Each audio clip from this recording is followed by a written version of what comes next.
L. Ron Howard wanted to start a cult. L. Ron Hubbard. That's 100% L. Ron Howard. It's 100% L. Ron Hubbard. It's 100% L. Ron Howard. 100%. What you gotta do is break him down. You gotta L. Ron Howard him. That's not a thing. So much about Scientology except the guy's name. That's the easiest part of it. What was it? Was he invent Scientology like after he directed Backdraft in Apollo 13? No, that was Ron Howard. I'm talking about L. Ron Howard. Oh my God. Guys, can we please stop? I'm sorry, but that's always funny to me. Well, it's morning, funny to everybody everyone. that watches there, Daddy-O. I'm impressed you found that bad boy. Oh my God, I watch that show all the time. don't And even know actually what started show it watching it is, again. but It's a okay. really good show. It only lasted 2 seasons, and I don't know why. It's such a good show. But anyways, hey, good morning. Good happy Sunday morning and happy Monday evening, and in some cases, happy Monday morning. This one's a long time coming. I have been wanting to get Jackson on here forever, and it's not his fault. It's my fault for not scheduling it.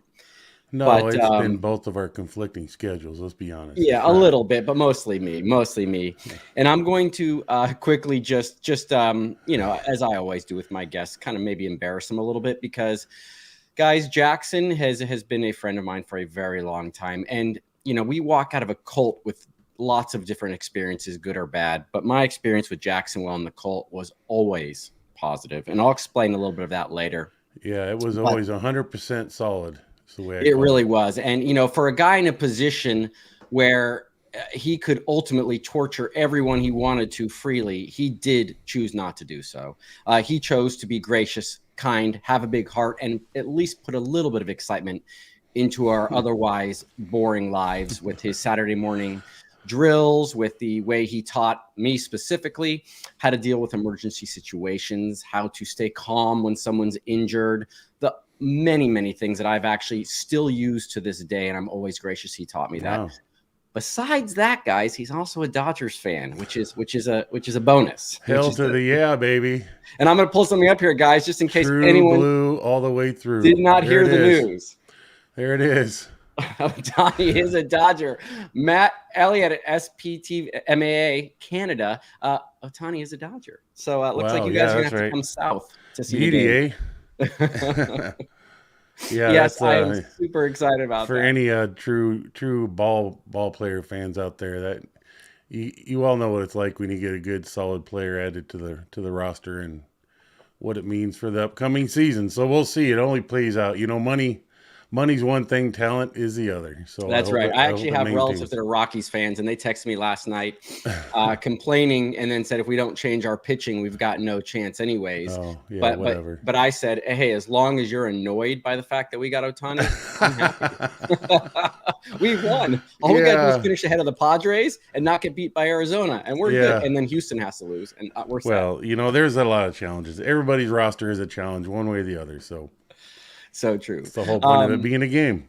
Yeah, guys, when I first left, Jackson and I used to go to Dodger games together when he lived down in LA. Noma! Yeah. And we would sit in the outfield, left field pavilion, and I would try to catch fly balls during batting practice. Yeah. And we all did, but yeah. I love those moments where we could yell Nomar Garcia Parra and we could hear it echo back to us. And we knew we were getting some airtime. The background ambient game sounds. You can hear us two idiots out there going, "No, Mom!" We would lose our voices yelling and insults at the opposing team's left fielder. Yeah, no, those were good times. Yeah, I remember we sat out there when Barry Bonds would be out there in right field. Remember that? Wasn't that cool? Yep. Be standing there right. I mean, whatever. He's just another human being, but the amount of taunting that used to be thrown at him while he's standing out there playing ball was pretty impressive what he would take. But anyways. Oh. Brutal, but impressive. Brutal, but impressive. Yeah, we had a good time, man. That was our God. That was what, back in 2005? Yeah, 2005, 2006. I think 2006 was our last time. The summer of 2006. Our Thursday night games. We used to love that midweek. Yep. How cool and nice, and it was so great getting out there. Yeah, I lived in Glendale, so I remember you would come by and we'd carpool to the stadium because it was only like 15 minutes away from me. Yep. I miss it. I miss it. I miss it. It is need to move Dodger Stadium to Oregon. Chavez Ravine up here in Portland. Yeah, right. It can get pretty crowded there now. I went to the All-Star game last year, and it was just like it was so packed in there and tight. It wasn't super comfortable. Also, honestly, that I didn't like. There was a couple people on the All-Star team that were batting 260, 280, and I was like, how are they on the All-Star team? But I did get to see Ohtani. My sweet little secret about baseball is I don't even know what the batting average. I don't even know how to conclude that percentage rate. It's always confused me, even when I played Little League. It's like you bat 230. I mean, I like just out of the 5 times I was up, did I get 5 hits? Or did I not get 5 hits? So, my dad taught me as a kid all about how to figure out the batting averages, which I was. Well, I know it's simple. I just, for some reason, my brain chooses not to accept understanding of such simple.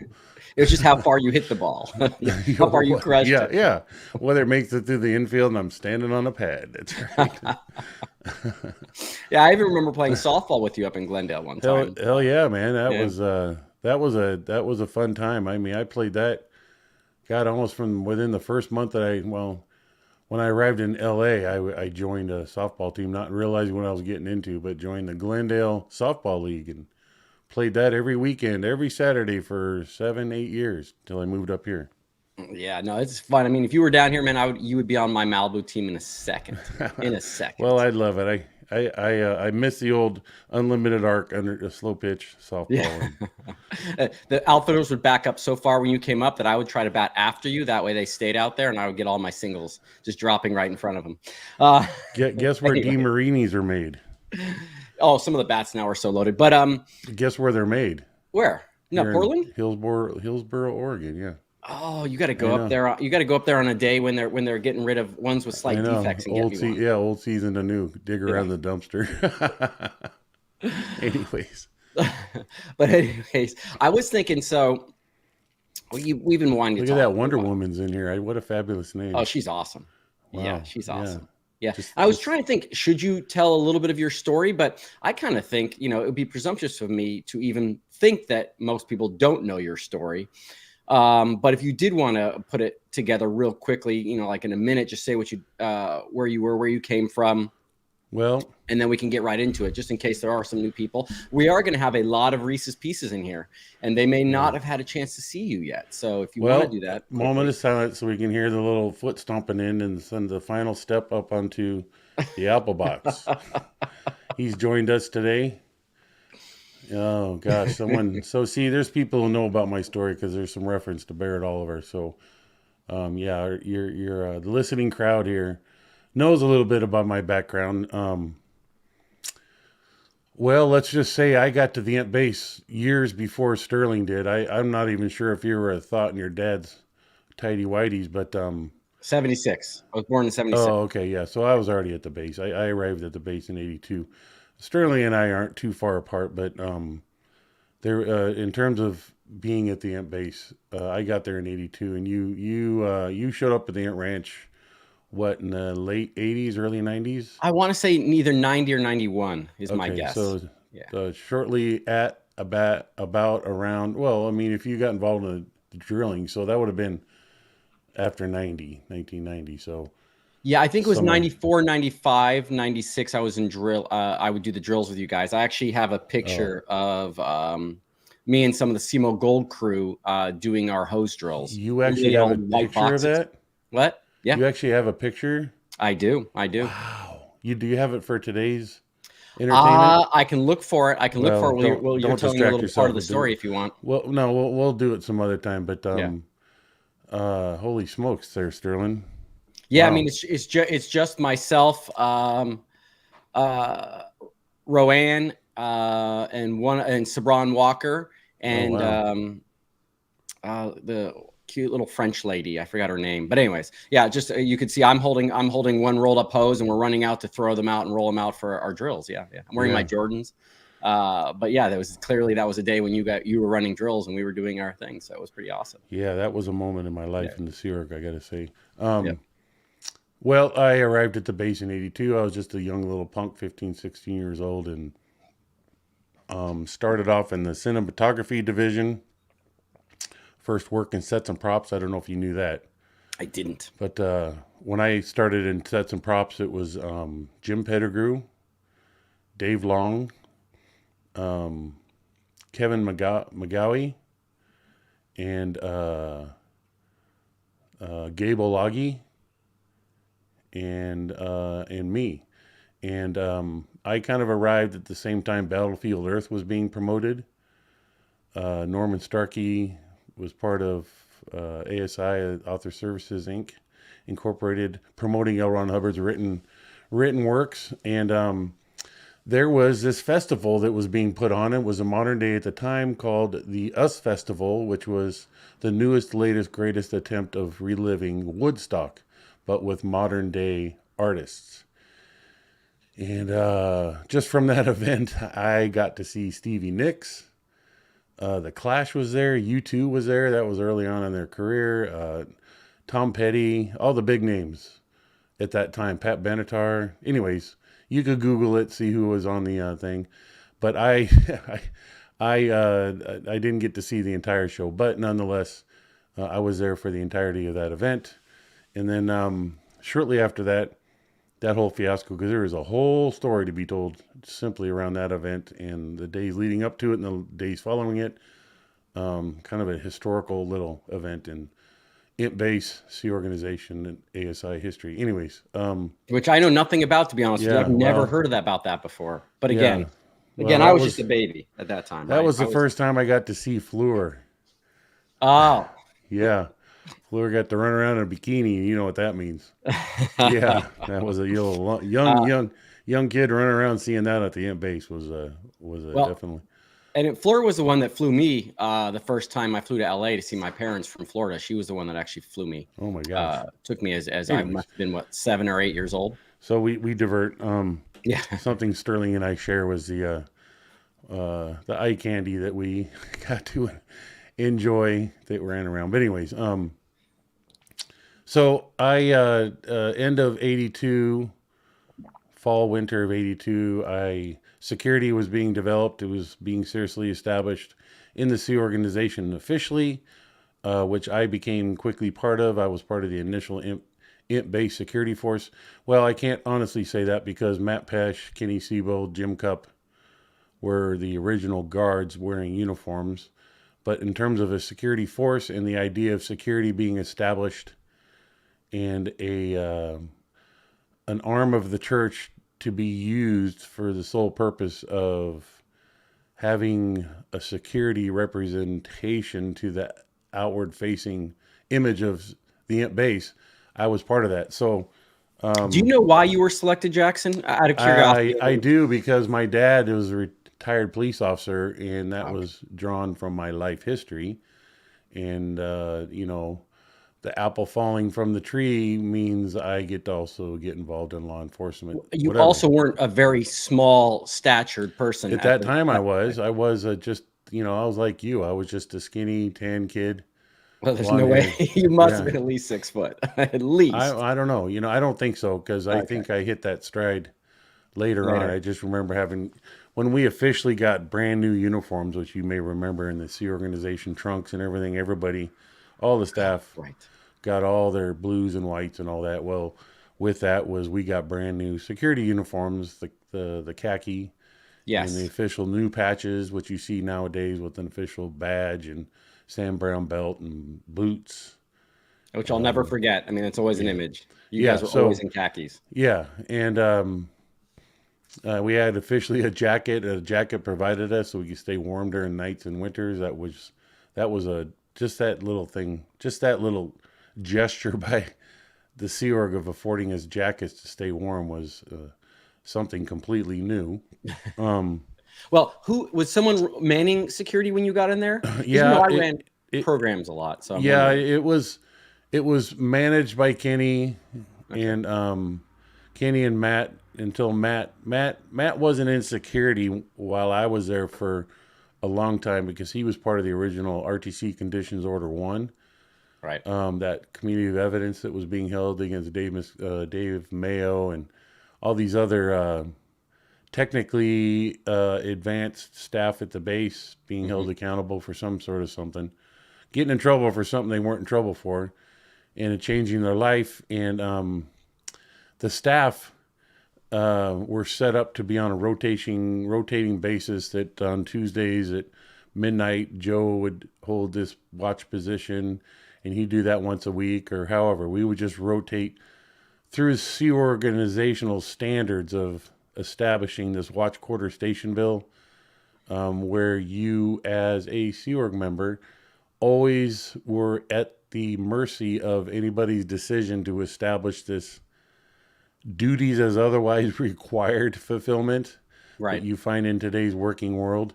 Well, duties as otherwise required could be the need to have a number of staff on hand at a given established time or an emergency. And in this case, it was a security watch that these staff would hold watch and stand at a gate or patrol the property and carry these cheap, what do you call them?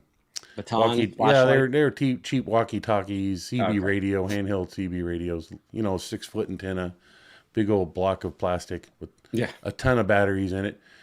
And some would patrol around on a Schwinn bike or just sit at a fixed position and just be eyes and ears for anybody wandering into the property. So that was a very crude version of it. No particular training went into it for them.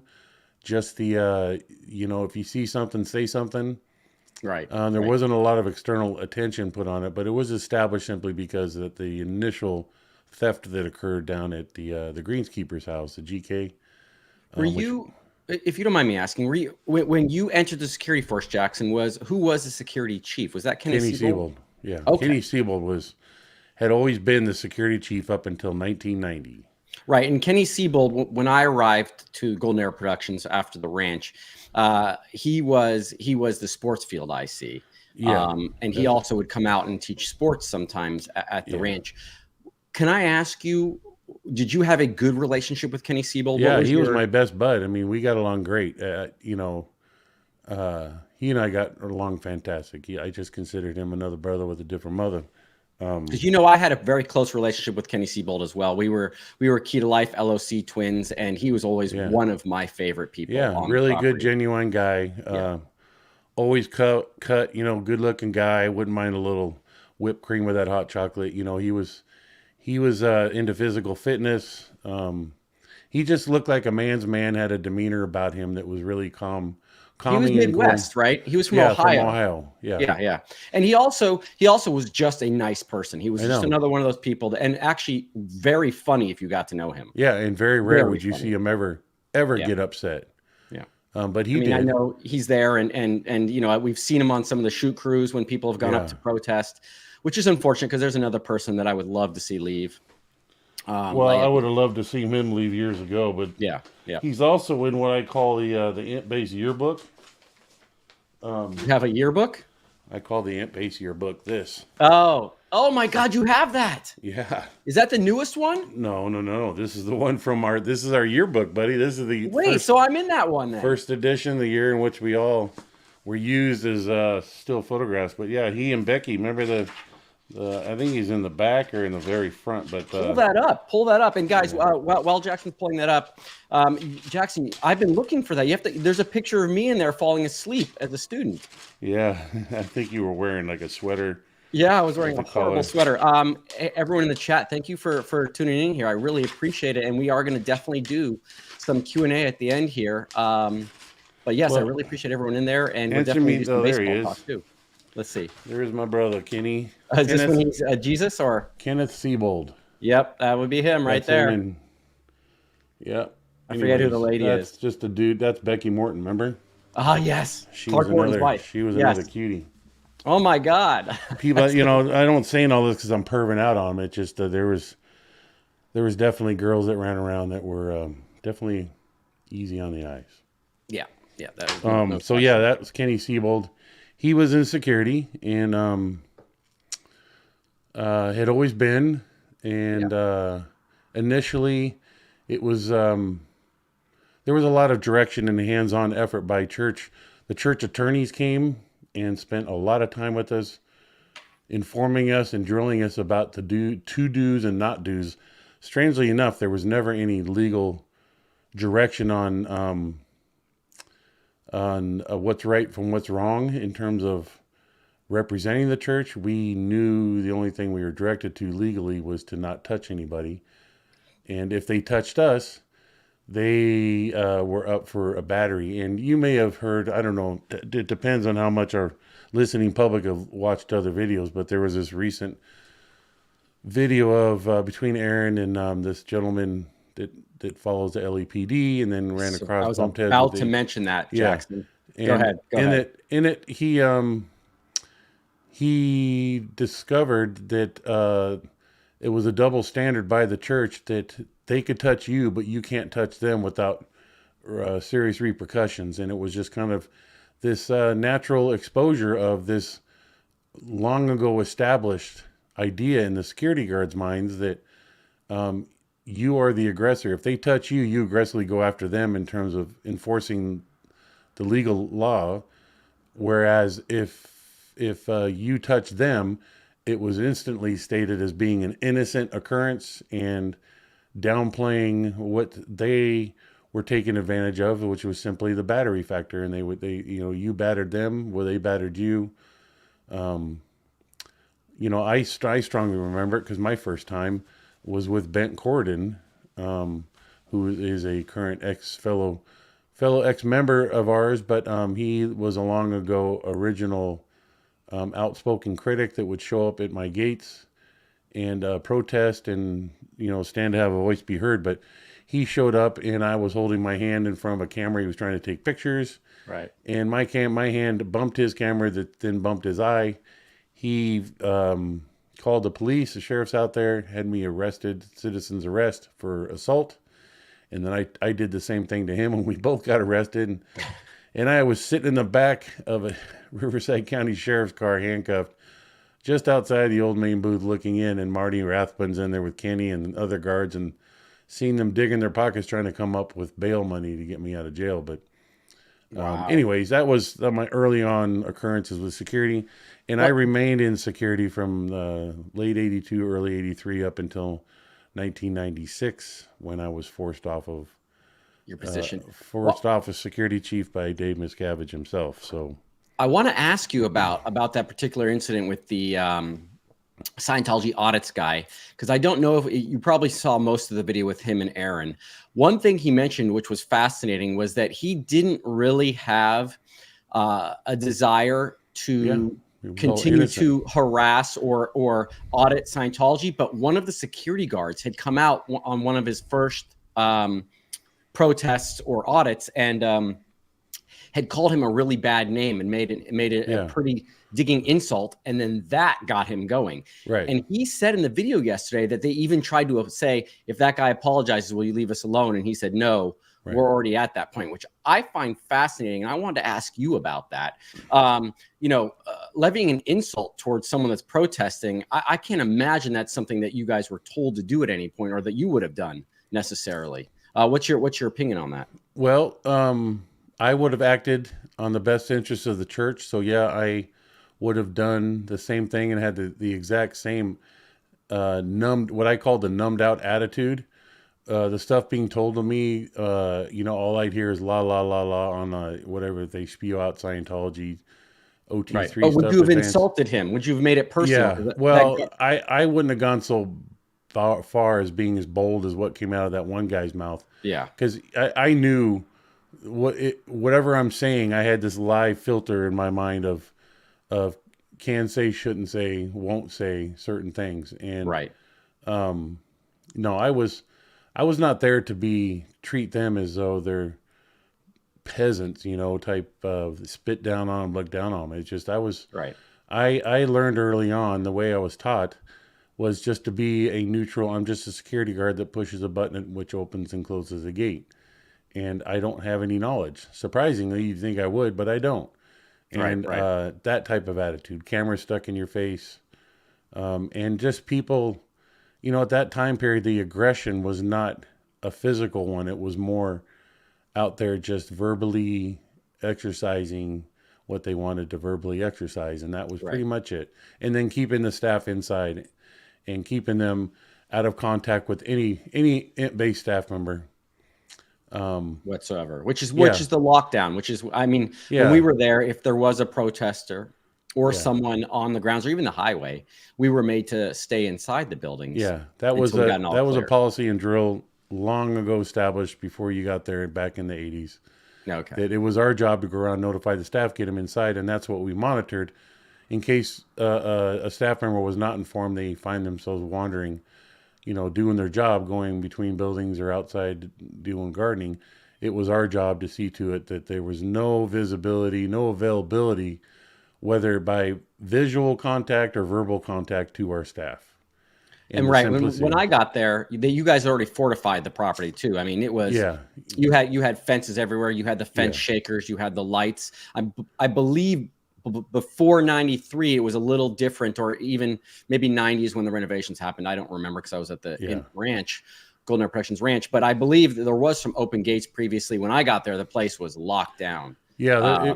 Before you got there, there wasn't as much as of a perimeter fence established that you had come to know as where it was and how big the actual perimeter was, fenced perimeter.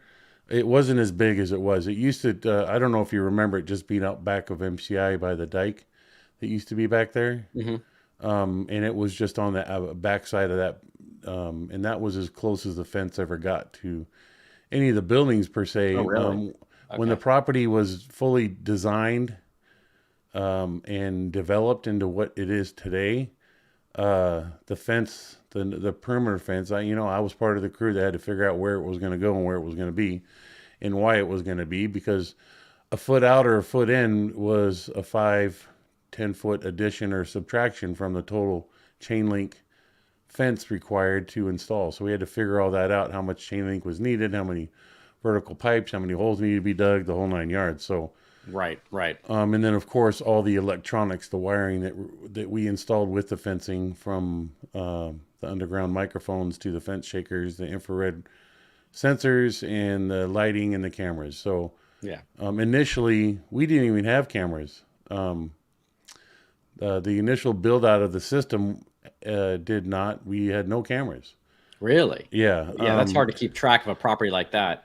Cameras. With exception to, there was cameras at the gates. So as people rolled up, you can see who was there, and that was pretty much it.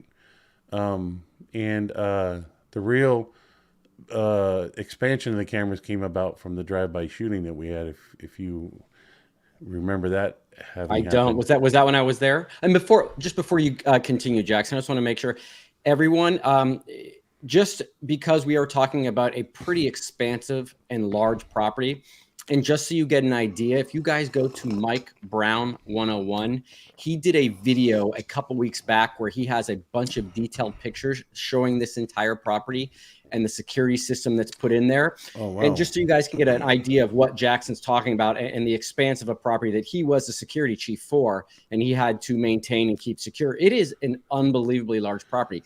At the same time, as a young kid, when I first arrived there, it was basically Disneyland too, Jackson, right? I mean, it was like softball field, volleyball courts, and the sickening part is later on we didn't really get to use any of that stuff. I know, that much, but it was at that point in my life, I had never been on a nicer piece of property. Yeah, no, ever. And it truly was beautiful out. There was a lot of beautification done, and the landscaping, everything. There was a professional approach of building that property to be nice. Yes. To give us an environment that was distraction free and offered us internal. Now, there may have been, I come to realize later that on the approval line above me, there may have been modifications or demands placed on the design of the property simply to create that image, and then also to keep the security profile so as to create this subliminal message to the staff that there is no security threat or concern.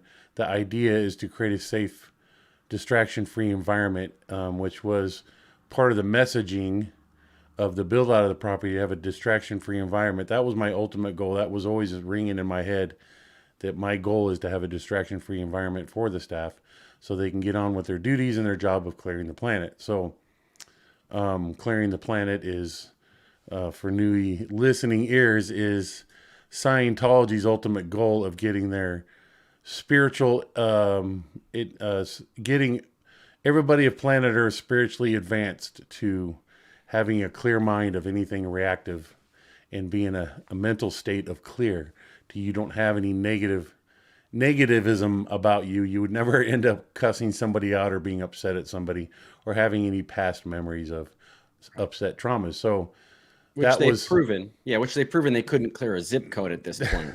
Um, they but couldn't yeah. clear a drain. Well, and just so we're clear, I mean, and I like how you put that, Jackson. I thought that was very well put. It was an environment set up to make you feel comfortable, and you had a safe environment, and you had, I mean, it was a stunning property, It really was. but it was used as a device Yeah, to take things over away time, from us. over in the time, end. it was transitioned to realize Yeah. the advantages of having set up such an environment. Actually, the more, what am I trying to say? The more the livestock got upset, the more we realized actually that we didn't have any concerns that people would just hop the fence, because if they did, they couldn't do it in droves. It took a lot of homework by people who chose to leave to go figure out the weaknesses and find the loopholes and get through them. That eventually, over time, what those loopholes were sewn up, and it basically transitioned into the ideas. The idea of using it to keep bad people out and people from coming in and stealing stuff was a lost thought. It became into using it to monitor, and any alarms, the concern was if somebody was trying to leave. Right. Right. And what I want to say is that also you had this beautiful property that again made you feel safe and comfortable. It was used as a tool to take things away from the staff, to punish them, because there was periods of years where we would walk from our building, which we worked in, 100 yards to where we ate. Every day we could see the lake, we could see the park course, we could see the soccer fields, but we could not use them. In fact, in some cases, the only way to get out to even see the grounds was to get removed from your position and put on heavy manual labor. Then you'd get to go out there. But we wouldn't even use, there were periods where we didn't use anything for 3 or 4 years, but they just sat there perfectly maintained. They're not used to this day, Sterling. I guarantee you, it's you know, from the really cool basketball courts, the tennis courts. There was this exercise path called parcourse, which was an exercise course a mile long by design. You would probably find them in some civil parks nowadays out in a city, where they have these different stations that you would run to and then do these short cardio or muscular workouts while you're running. And that's called a park course. That was a really cool thing that at the time, during the times the staff actually got to use it, a lot of people took advantage of that.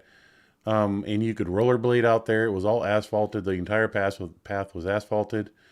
People who had bikes would go do biking, but mostly majority of the staff were out there on foot just enjoying it. And some would play basketball, and then over the course of time, they build little teams and start getting into little scrimmages.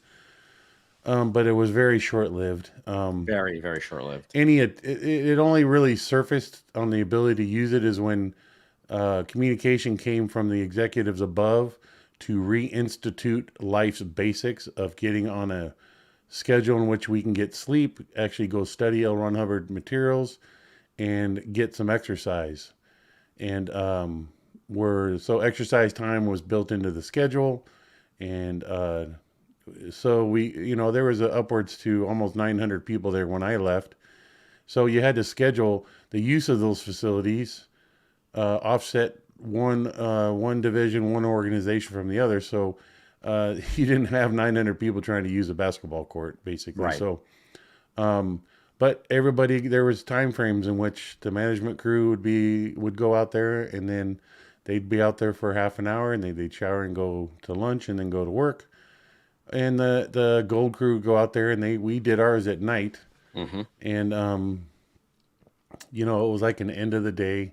Which was the best. Yeah, which was the best because it was the cooler part of the day rather than trying to do it out in the summertime. And we could miss the 11 o'clock bus to keep playing basketball and take the 12 o'clock home. So we actually got more exercise. Yeah, so you can get more exercise. And that, that was a little bit of more freedom of choice atmosphere that was going on at the time when those times were in. Because I think there was truly people who enjoyed the fact that the staff enjoyed the use of those facilities and saw the morale boost that it instilled in the staff. Right. And anybody in their right mind, their good-hearted mind, would see that that's something that should have always been kept at play and maintained to keep the morale of the staff up. But no. Certainly a far-fetched thought up morale, high morale staff was there was no empathy, no concern towards it. So, anyways, back to my story. I was in security up into '96. I actually became officially the security chief in 1990 when the big flood happened, because Kenny Siebold really pissed Dave Miscavige off, and he was taken. Kenny had these occurrences, which I didn't know specifically what they specifically were, but during the course in Kenny's involvement of security up until 1990, he managed to do a few things randomly to end up pissing Dave off. And Dave was always in disfavor of him, but this was the final straw. Yep. And it was specifically stated that Kenny Siebold was never to ever be in security ever again. And that kind of took the last breath of fresh air out of Kenny's lungs of doing what he loved. So he transitioned that desire of his towards his interest, because he always worked out. He always kept himself buff and cut. Just a very physically good-looking guy, well in shape. So, and it was because of him that our security force would get these weight workout programs, because Kenny kind of run them, and he was always good. No matter, it didn't seem to bother him, whatever was going on, he'd always find time to go lift weights. So, right. He carried that on. Part of his job was to maintain that weight center too. When he became the sports field, and he, because of the new facilities built, you had to establish people who were in charge of them to take care of them and manage them while they were being used. And we had this new exercise building that was once the grounds building, where all the grounds equipment for maintaining a golf course were kept back in the original day of that property, and it just became this dilapidated facility that was torn down, and then the exercise building was built. And believe it or not, the walls to the exercise building, those cinder blocks, are the original cinder blocks to the ground shed from back in the day the Gilman Hot Springs was ever built. So really, yeah, that was one thing they didn't tear down, because they wanted a nice, sturdy, soundproof building to work out in. And I got to tell you, it was a beautiful facility. Oh my goodness, yeah. It was the entire, of the 4 walls in there, 3 of them were completely lined with full-size mirrors. So it's part of when working out, watching how your body reacts to it, and just kind of expanded the space. But the weight equipment was the same that Arnold Schwarzenegger used. It was called Icarian. It was, the brand name was Icarian, but I just remember how exclusive it was, that we obviously spent a lot of money getting this, and it was all very professional. It was no rinky-dinky. We didn't order it through Sears or Amazon or something, which didn't exist at the time, but it was no mail order equipment. This stuff was custom made for us. And it eventually became the standard equipment that you would find through any other organization base, either whether it was on free ones or in Florida, wherever Dave had them established. That equipment was, and most likely is still there to this day. But we had a big, 1.5-inch thick rubber floor, hard rubbers. So, it had a great sound system. It had an audio visual system in it, but I loved the sound system. You could just crank up the stereo in there and listen to some hardcore music. But again, Dave did not make that. It was intended to be for the staff, but Dave issued orders that it was only for his and his use only. And then Shelly is the one that got the security guards authorized, because I talked to her about it once. And she asked if we worked down to it. She was surprised to hear that we hadn't. She felt that obviously security force doesn't, you don't want a security force that is weak and unable to defend our staff. So we were the only ones authorized to routinely use that. So we'd go down there after Dave, and my guards would use it. Not to say they ended up being any world weightlifting champions, but well, not Chris Leak. Not Chris Leak, at least. Yeah, no, yeah, little Chris Leak. My gosh, fun little kid. Anyway, so, I don't know if I fully answered the question, but that's pretty much. Yeah. Huh? You did. You answered the question. I mean, we're up to the point where, we were talking about Kenny Siebold, and you'd taken his place, and that kind of makes me want to jump into, part of the messages is we had these facilities, and I'm watching the chat a little bit, and I'm seeing, we're going to get to that, because you're right. It is cultish behavior to have all these facilities, but take them away from the people so they can't exercise, so they can't, be happy. And it would have made a big difference to a lot of people there to get regular exercise, be happy, and do that stuff. And it just wasn't provided, or it was taken away eventually. I mean, even the weight room, Jackson, as you said, was for Dave Miscavige, the security guards. And there were 2 or 3 people I remember that had the balls that they would just go in there when they wanted to. As long as you weren't caught in there by Dave, then there was no way of knowing. Yeah, but you knew that if you went in there, it would come up in your counseling and you get in trouble. But Spike Bush would go in there. No, I know. Jesse Radstrom would go in there. I knew people that went in there. Well, Abby Jesse Ambron. Radstrom was an RTC staff member. No, this is when he was in grounds. I promise you. I promise you. No, it's kind of wild in that way. But I wanted to get into the. I've been wanting to say this for a while because I've watched quite a few of your interviews. I think most of them, and I know you sometimes talk about and sometimes reflect back on the position you had, and the effect you had on people. And I think by nature, your position can be harsh or vindictive. It could be or abused. Yeah, it was a position abused. that could be simply very much abused. Yes. But I want to point something out, and this is a question that I bring up in every one of my lives. Does Scientology make people bad, or are they just bad and it's amplified by Scientology? And you're a perfect case study for me, Jackson, in that, because you were in a position where you could have been horrible. You could have been the worst person, but you're going to find most people that have left, and even people that were there, would not have a whole lot of bad things to say about you, even though you were in a position where you could be books written about it, right? Well, and I know, and I don't want to embarrass you or make it, but this is my point from someone that knew you and knew you pretty well. And there are some security guards of that property that are just horrific human beings. Danny Dunnigan being one of them, or Danny Done It Again.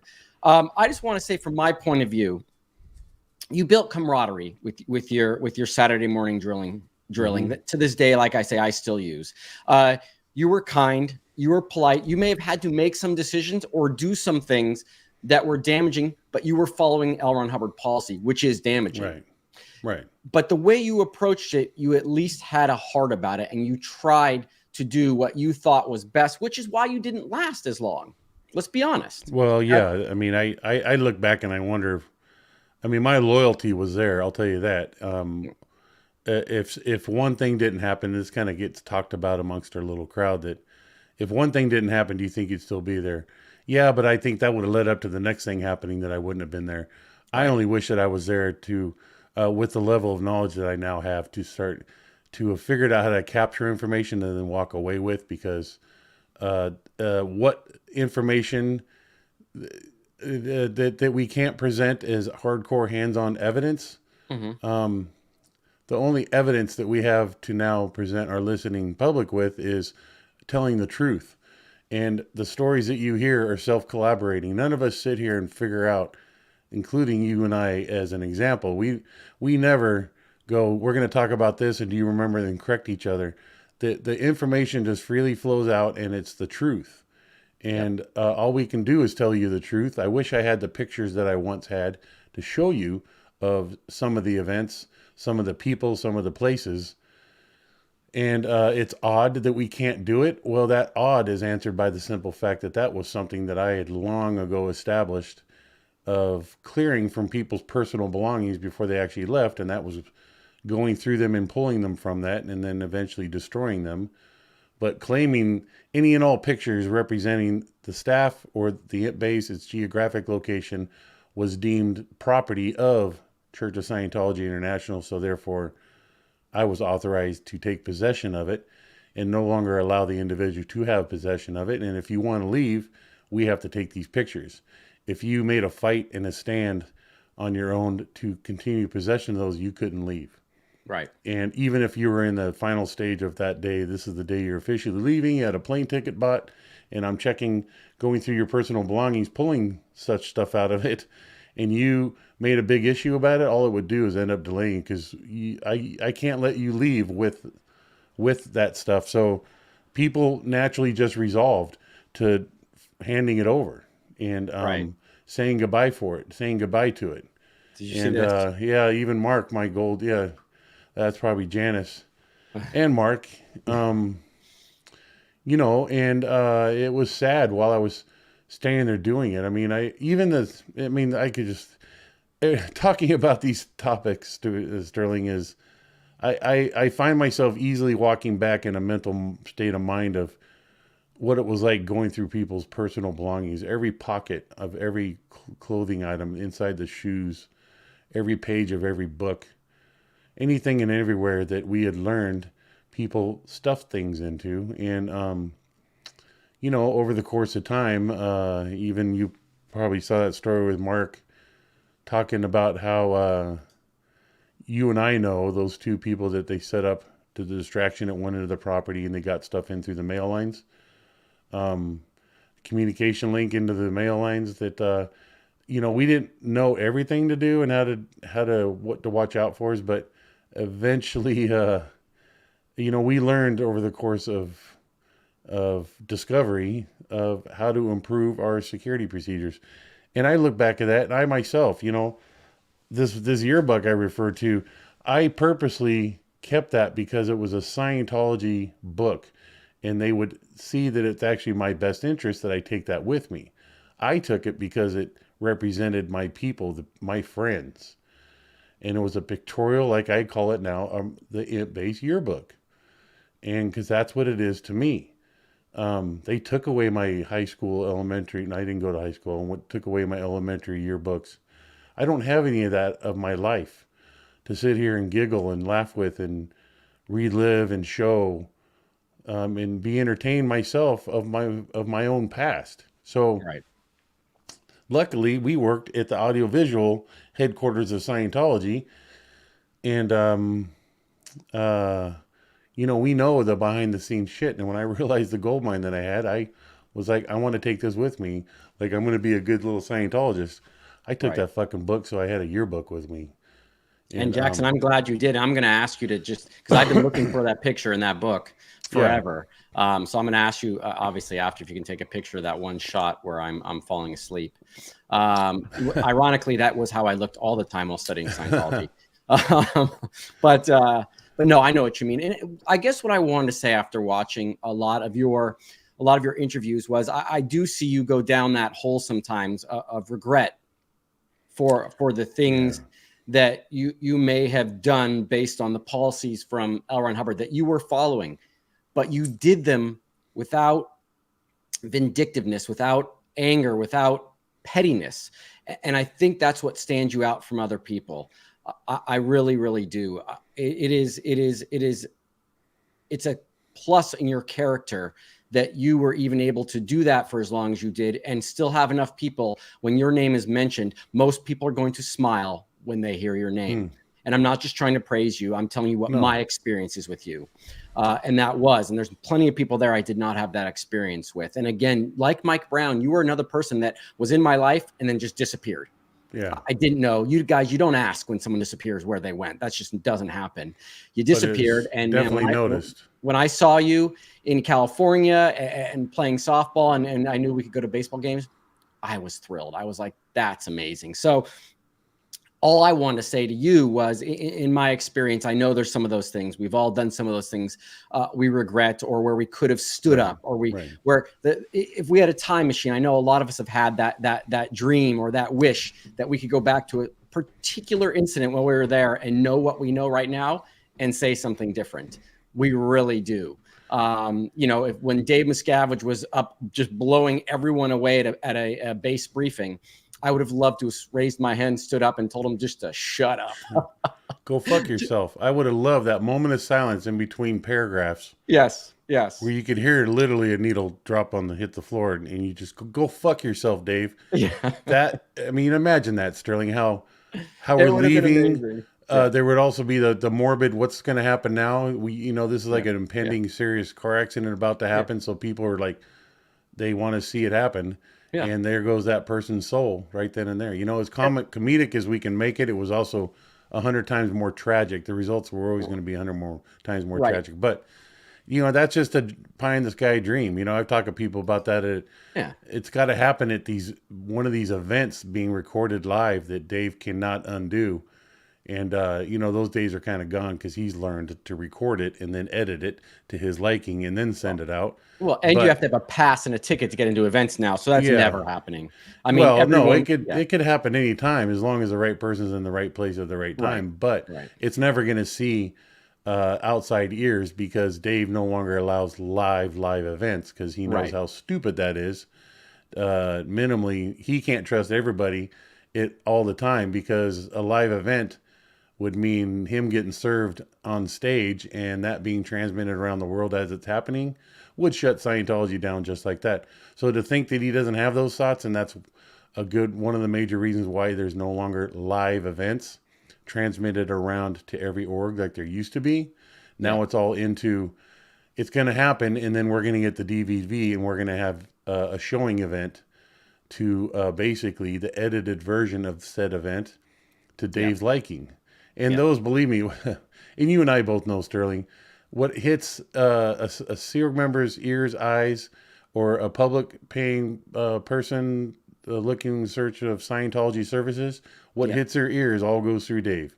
Absolutely. And there's nothing out there that's presented that is a money-making effort, ultimately, that is not authorized by Dave. So it's just the controlling the source of information, and it's all done by Dave. I don't know what we can do to ever fully believe the fact, help people believe and understand that, there is one human being that can be in charge of so much. Mm-hmm. Well, when you create a fear factory like he has, an extremely fearful crew and loyalists, people who are loyal to you, they will not do anything without you authorizing it. So that's kind of the way in which he controls the ability to control the information presented to the world about Scientology, about him. Yeah, he's the head. He's the head of the snake. But we do have to agree, Jackson, that he has to have lieutenants that are men, and yes women that are willing to perform and execute horrendous acts in order to enable him to continue to do that. Because really, 4 or 5 people, had they stood up and said, "No, Dave, I'm not doing that," he maybe could have gotten rid of them and wiped them out. But then more and more people would have been like, well, those guys stood up. They've been here forever. I mean, there's a lot of scenarios that could have played out differently. Mm-hmm. Had people in top positions had the balls to stand up and say something. But again, that's wishing. But before we get into questions, because again, there's some great questions and some really nice comments. I want to just relay real quickly, Jackson, what I mean by when I say the things that you taught me while I was there, I use to this day. Okay. And I think it's such an important thing when you can, in a medical situation, remain calm. And I'll remember like it was yesterday. And you know how we remember certain things and it doesn't necessarily make sense, but for whatever reason, all the drilling I do with you, I remember, from propping the back of the neck up so the tongue doesn't go down the throat, to making sure the victim stays completely still if there's a potential spine or neck injury, to making sure they're comfortable if it's a hot sun, putting a blanket over, all these different things that you taught us. I still remember to this day. And even when I do preps for Santa Ana season and I get some fire hoses and some pumps out, I will, if someone's around, I will go, come here, I'll show you how to roll up a fire hose. And I'm not even joking. This is 20 years later. I'll be like, here, you hold this end. The male end's got to be on the inside and you got to hold it while I roll up the hose. All these things. It actually still brings joy when I do them. But I'll give you a specific instance that just makes it. I was at when I was working in Saudi, I was at a football tournament, a kids football tournament. And this kid got injured.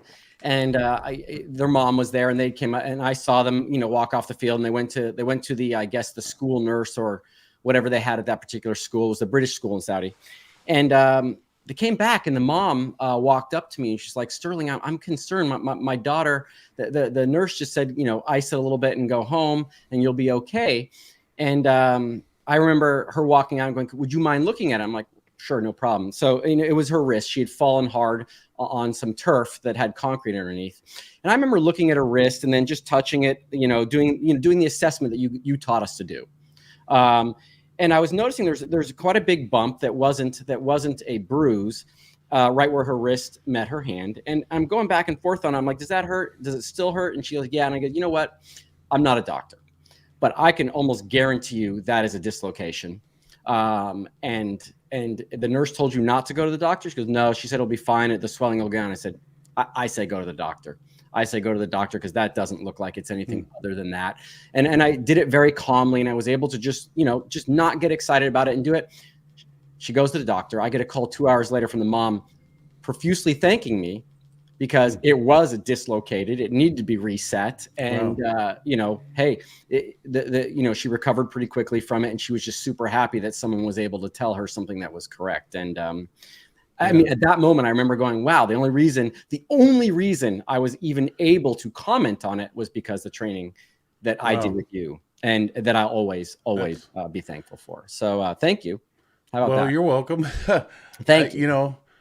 You say all this, and I remember the days in which I was teaching the staff about the bone structure of the human body, and basically the simple aspects to understand a human body in the event that you walk around a corner, find a staff member laying on the ground. What do you do? Basic bone structure and finding something angulated or whatever. I just remember going through that thought process of how do I deliver this to everybody so it's simply understood, but yet there's not a lot of significance behind it, because all that was all stuff that I was trained on at the fire department. Right. And I was certified in, and I not only was trained in it, but I also saw it 1,000 times and dealt with it myself. So I felt as a Sea Org member, anyways, I had a lot of fun with that, Sterling, of figuring out how to teach 900 people standing in front of me to twin up, where Joe and Sam work together, or Stacy and Bob twin up, break the staff down so they can learn it with each other and teach it on each other, take what I'm providing them and put the information to work. So they walk away with information that they can use in their back pocket. That was my goal, was to give you and everybody else the ability with solutions to life's problems that you would suddenly find yourself, or could suddenly find yourself, no matter where you are, confronted with, and what do I do? So, and that was that was my mantra to myself, is what can I fulfill an answer to a staff member going, what do I do? Right. And I was a little offended when the drills came out. Later on, the Scientology, the new drills, the new golden age of tech, because that was the line that was used in the drills. If a PC's needle looks dirty, what do you do? That became the backbone of the golden age. And I really wonder, I have to ask Dan Koo that one day, if that was related to what yeah, because it would make sense to me, and I'm not trying to whatever's. It just was like, really? Are you kidding me? Are you using my same line that I would use to drill people, and now here you're drilling auditors how to be auditors? What do you do? You motherfucker. was fine. And anyways, it was just more of a comic understanding of the big picture, but I absolutely love doing those drills. So many people tried to give their input and tell me how to do it, which I refused. And I would just tell it to the face. You have no idea what you're talking about. I do. And this ain't a pissing contest. I have working information. You don't. So it ain't going to happen. Right. Because I could have been thrown astray on that whole thing and allowed somebody to be my guide. Nobody, I mean, the cool thing is nobody truly knew what to do. So I was the only one with the information. Information's power. And the staff found the beautiful power in this simple information, that whether you were in the Sea Org or not in the Sea Org or wherever, it was something you could take with you forever in your life. And it fascinates the shit out of me, Sterling, this years later. Something I said and taught you is still at play. Right. And, that just fascinates me. I'm not, and I wasn't the creator of such information. I was just the vehicle. I was the provider of it and the exposure to it, and help you understand it. And it was my goal, my job to educate you. And that tells me that what I did, you just being one example, but I'm hopeful to think there's many others, that to this day still kind of draw for. You remember Londa Mitchell? Yes, I do. Yeah, she ended up all the way in Australia, and she had some fires on her thing, and she reached out to me and told me the shit that I taught her, she was out there applying. And it was kidding. It was like, that's awesome. That's halfway around the world. But Exactly. yeah, no, it's just, but see, it's just working information, working knowledge, not changed and given to another and helping another understand it. Things that work, and they forever work. It just you can't undo something that works. So Yeah. I held purity towards what I was taught because it worked in the fire service, and I was like, I'm just going to simply teach the staff what I was taught. So Right. in essence, you were being trained as a firefighter is my answer to that. So if you found yourself following a fire career, you would find a lot of similarities, and I would have put you ahead of the class because you already had the knowledge of what you're being taught as a firefighter. Right. So if that makes any sense. Anyways, No, it makes total sense. But I was thinking about that too while you were talking, Jackson. In the insane world that was the week at Golden Air Productions and at the International Base, one of the stable things was your drilling. One of the things that was so clearly sane, easy to assimilate, and made complete sense was your drilling. And I'm wondering if that's why it also had such a big effect. In a week that could have so many anomalies and stupid events and crazy ideas, your drilling was a staple. It was a time where all analytical thought and logical reasoning could be expressed because everything you were teaching was very straightforward and logical. And I think people enjoyed that with the crazy world that we were living in at the time, right? well, yeah, I mean, I had to do it times four different fields: fire, flood, earthquake, and security. I had to come up with what truth to help give the staff members, what knowledge to give the staff members, and how to deal with 4 life-threatening events. Right. And without introducing confusion, but more of a stable piece of information that could be just drawn from randomly that you don't see on that day's horizon or agenda. That Right. suddenly, when you're confronted with it, you know what to do. And I mean, I had other training in the fire service. I was a trained instructor, so I learned from the best of how to teach another human being something of life-saving value, Right. and I guess I just translated it very well. But I got to tell you, I had a lot of passion. I mean, there was no haphazardness when I went into that, and like I said, I defended a lot of from Wendell Reynolds to other people's input. Right. I just would flat out tell them no, and I wouldn't tell them no as though they're an asshole. It's just like, you don't know, I know. And it wasn't a pissing contest statement. It was just a matter of factual fact. Right. I know. Right. So I was looked upon as the one and only source of the go-to with that. I remember even talking to Martine and Jocelyn, who were the in-house untrained medical liaison staff that would care for our medical and health needs, but they themselves were limited on what they knew, and even helping teach them a thing or two. Right. So anyways, I loved it. It was, it's a sad thing that I know it doesn't exist anymore.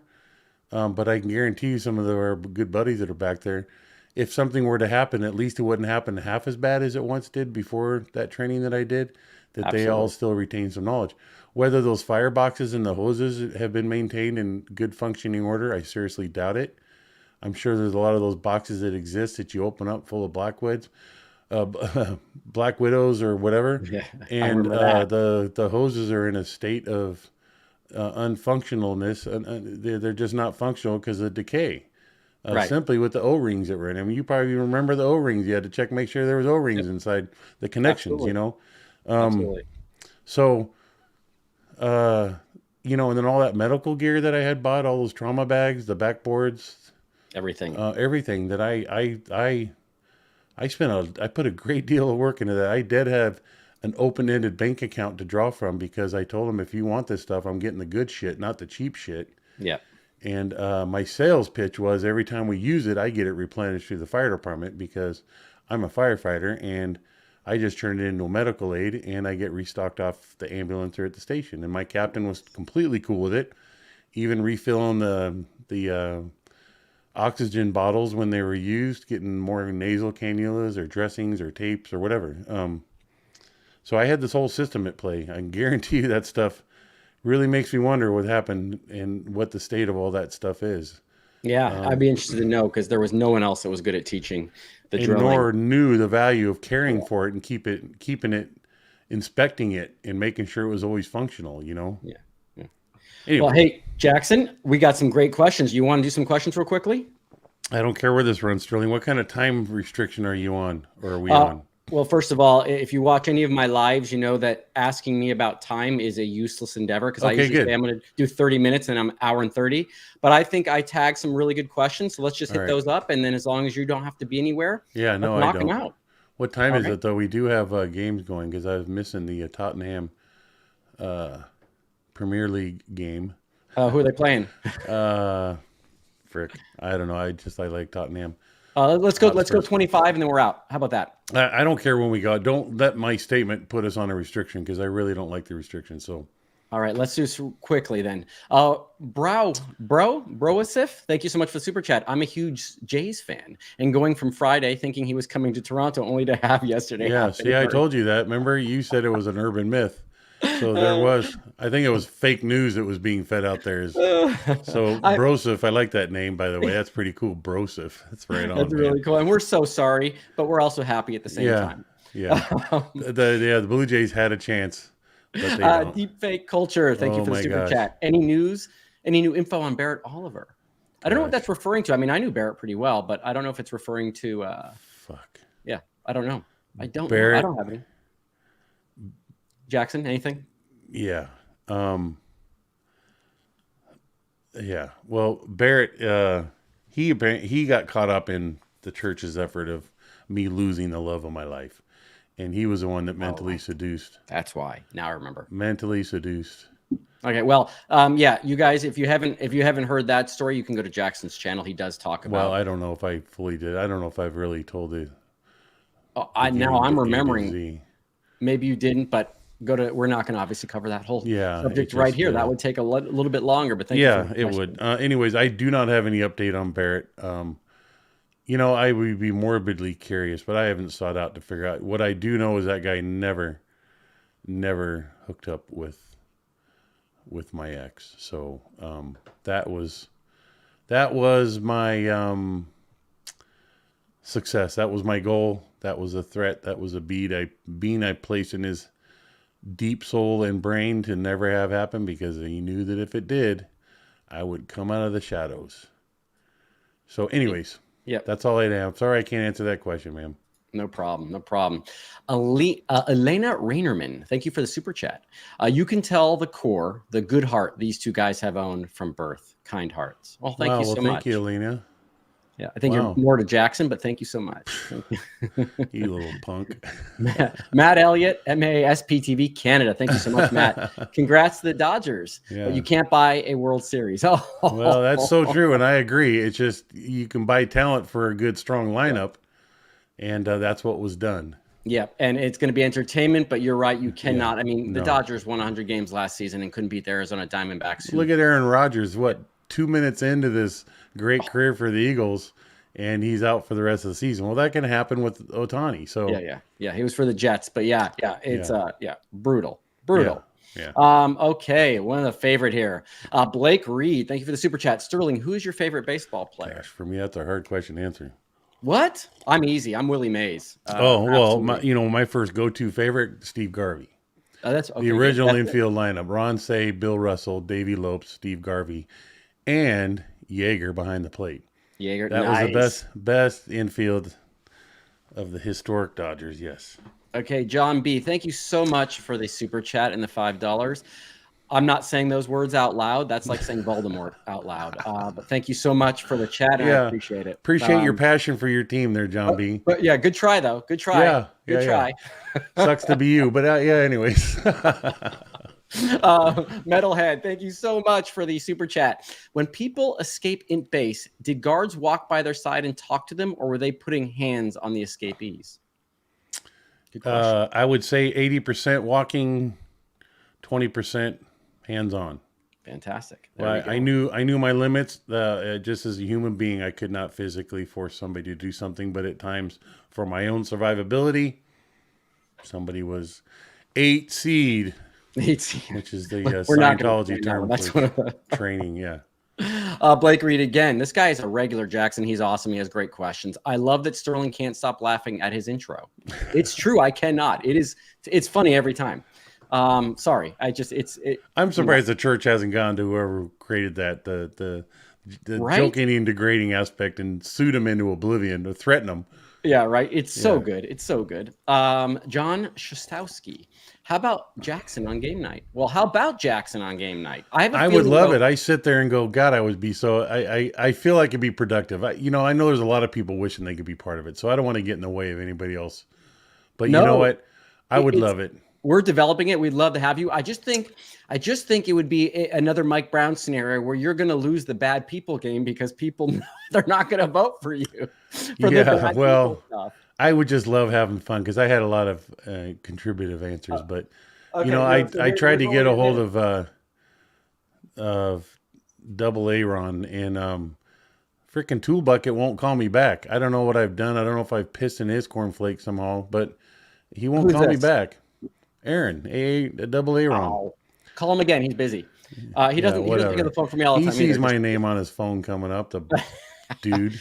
Well, we're going to do a mini game night right this second. Okay, so everyone, get your fingers ready. You're going to vote on Jackson or I for this question, and I pulled it randomly. Don't pull up that CWC statement. Here we go. If we were all hitchhikers, who would be the last person to get picked up? Go ahead, guys. Let's see what you got to say about that. Come on. I guess a mini game night. Mini game night. Tool bucket. No, that's not. Okay, who'd be the last person you picked up? Jackson Sterling. Okay, thank you so much. Japan of Green Gables. Sterling, happy puffin. Can I block these? Jackson. Okay, here we go. David Miscavige. Jackson needs to adopt Reese. I agree. Sterling. Okay, guys, I'm winning this one. Sterling. Okay. I love how Aaron was able to keep a live tracking of percentages. Yeah, he can do that on his channel. He does a live poll, which is amazing. That was a cool way of adding to that. So what was the question again, Sterling? It was, if we were all hitchhikers, Jackson and I, who would be the last person to get picked up? Oh, okay. I want to say we're tied. So they get me first is what they're... Okay, so we're tied. Okay, good. Yeah. Well, I can't count exactly, but it's pretty close. It's pretty close. That's funny to see John S. Mr. Statowski. I mean, I love that guy. I got to tell you. He is a behind the scenes. I don't even know if he's been in or not, but there it is. Shostowski. Yeah, Don Periscope. No way. Sterling is hot. Definitely. He's just a cool. What's that? No way. Sterling is hot. Definitely. Oh. Oh no, it's a question, Don, but I get in the car. Looks like someone wants some whipped cream with that hot chocolate there, Sterling. Okay, guys, so we're just gonna go with Jackson and I tied on that one. Yes, I would love to have Jackson on sometime. Let's do that. In our answer, Sterling, one comes with the other. So, and just so you know, there's not a selection process. There's not. It's just a purely logistics thing. I know. Yeah. So it's I guess Mike was last week, and Aaron had reached out to him. So yeah, we would love to do it. We'd love to do it. Yeah. It's so much fun. Okay. Yeah. Next question. No way, Sterling is hot. Definitely pull over. Oh my God. Mark Barker. That's a great name. Hi all. Listen to the live as long as I can. Sitting in car waiting for daughter to come out of Target. LOL. Target. Right. Well, first of all, I always love to hear where people are listening. I know. And two, Mark, you're probably going to get, if your daughter's in Target, you're screwed. You're probably going to be able to listen to this entire thing, waiting for her to come out of Target. Because as we know, once you get in there, you can't get out. But thank you so much. Casey, matching Dodgers hats today. Oh, yeah. Isn't that Dodgers. Cool? I think we got these at the same time too, Sterling. Right? I think we did. And here we go. The SP Chef. Hello, all watching Switzerland. International crew, Jackson. One of the things I love about this. Yeah. Wonder Woman. Oh my so many have shared such positive Jackson stories. Seems like a great guy to know. And yeah, I can vouch for that. Well, definitely. I think I could too about myself. But yeah. Bo Bergquist. Jackson, listen to your touching story with Aaron. Always had a soft spot for you in my heart. And you always seemed too good for the CSO. Too good for the Church of Scientology. Yes, absolutely. Absolutely. I want to imagine, Jackson, you would have been a fire chief and gone down in the Fire Chiefs Hall of Fame had you never been in the church. But that's my opinion. It's funny you say that, Sterling. I back in August was able to have a face-to-face with one of my original captains. I got to see him move up from firefighter to the high-ranking chief that he is today in California's fire department, Cal Fire. And he is just a soul brother to me. And I found out from him that I am equally, if not more, of a soul brother to him, which was trippy wild to hear. But yeah, I mean, he told me himself, he knows exactly where I would be in that system if the church hadn't done what they done, that I would minimally, yeah, I would at least have a firehouse and a crew below me. Anyways, yeah. Okay, cool. Good deal. Good deal. All right, let's see. And moving along. Okay, here we go. Amanda Deer 0812 Jackson, did you spend most of your time in Scientology as security? Did you ever do a technical post? Yeah, unlike popular demand as a Sea Org member, and like marriages in the Sea Org, you tended to have a large resume. I didn't. I had 2 posts and I was in security the entire time, from 1982 to 1996. Okay. Oh, from 79 to 86. I mean, granted, I was in the cadet org and CMO pack, but those jobs were short-lived. But yes, I was in security. Wonderful. A long, long time. Sharon Paris, Sterling, I'm so aggravated that YouTube keeps unsubscribing me That's from a you. shame. Well, this is a perfect opportunity to ask everyone that's watching live, 474 of you, and everyone in the chat, to please go like and subscribe to both my channel and Jackson's channel. And Jackson's channel, in case anyone doesn't already know, is at Gary Jackson Morehead. So please Can like you see my page and see how many? I'm like in awe that 10 people will be watching. You said what? 4 what? 474, 471. It goes up and down. I got to, you keep doing what you're doing. I'm logging into mine. You got it. All right. Amanda Deer 0812. Jackson is so sweet. I can't imagine him being security. It's just so opposite his personality. Yeah, right. I agree. And, he wasn't that type of security guard either. He was actually the one that you would want to confide in more than anything else. Jessica Beach. Let me get rid of that one. Oh, okay. Second. So it is live on my channel. Yeah, it is. Yeah, it's definitely live. Jessica Beach, here we go. How did you guys feed your baseball addiction while you were in? Did you get to watch games on TV? Go ahead, Jackson. I'm sorry. I was distracted by somebody did this graphic of this guy. Me standing in front of a fire engine with my crew at the time. I don't know how that came to be. Someone did that. Interesting. Jessica Beach, sorry. How did you guys feed your baseball addiction while you were in? How do you answer that? I had a handheld police scanner that was basically open-ended. It was not restricted. As long as there was a frequency transmitting something, I could enter it into my scanner and listen in. So I listened to TV, stuff like that. And, I had access to, this is for me. I had access to my security truck that when I would drive either to Los Angeles or I would drive, you found your little ways. You knew and identified and programmed into the radios, the channels. Some areas would be playing sports events such as motor pool or the sets and props area. They would have radios set up in the places, and during events, there was transmitted games, Vin Scully would be announcing the game and you would hear it out in the Los Angeles area. So we didn't have a newspaper. I had access to the local newspaper. So we used to get USA Today's, if you remember. Yeah. Well, that was during the what is that? The Time Magazine fiasco. The Time Magazine fiasco, but the Eli Lilly ads, the counter Eli Lilly ads that were being run. Right. We had stacks on every dinner table, every sitting table, and where we ate. Dave had a USA Today, so we had that for a few months. That actually was so cool because I took from that the graphics that they would do on weather and where they would teach you what certain weather indications or cloud formations and and how certain weather events came about. That was part of the animated version of the USA Today weather page. And I used to take from that and forward it and carry it over to my staff to help them understand weather. And I used to run around MCI looking if anyone had old newspapers, pull out the sports section, because there was quite a few people that did not care about the sports section.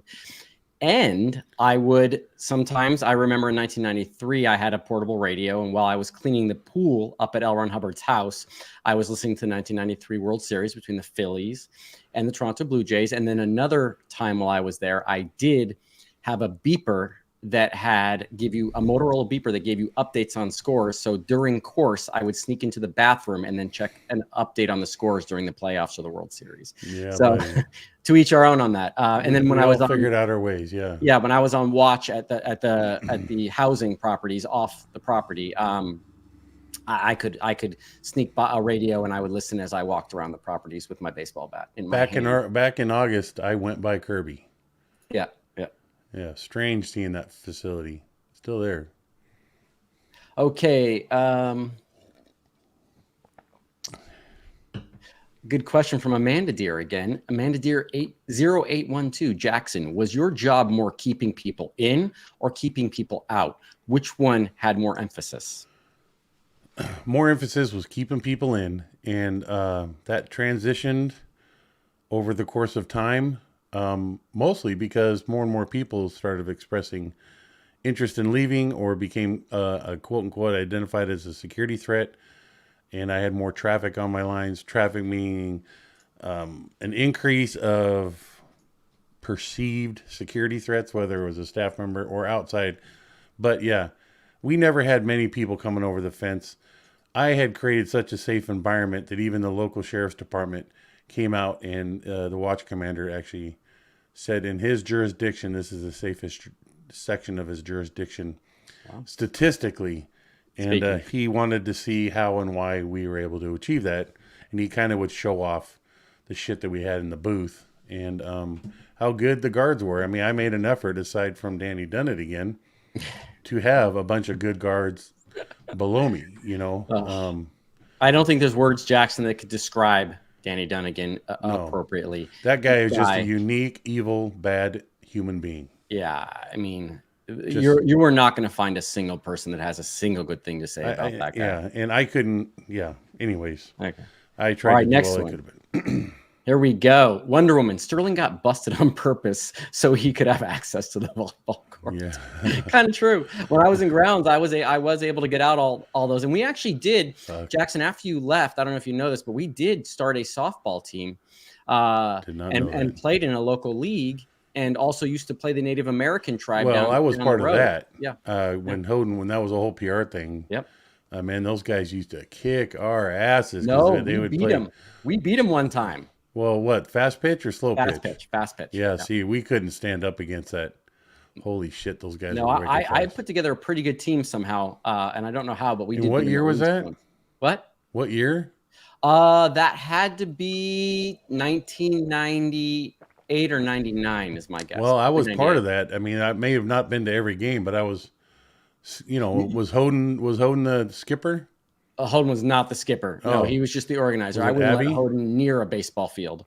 Was it Abby or Weesey or who was it? I had Abby on the team. I had Weesey on the team. I had Russ Grealick on the team. Yeah, Kerry Clark was on the team.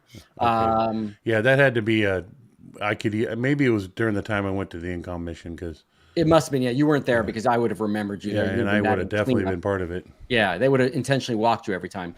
All right.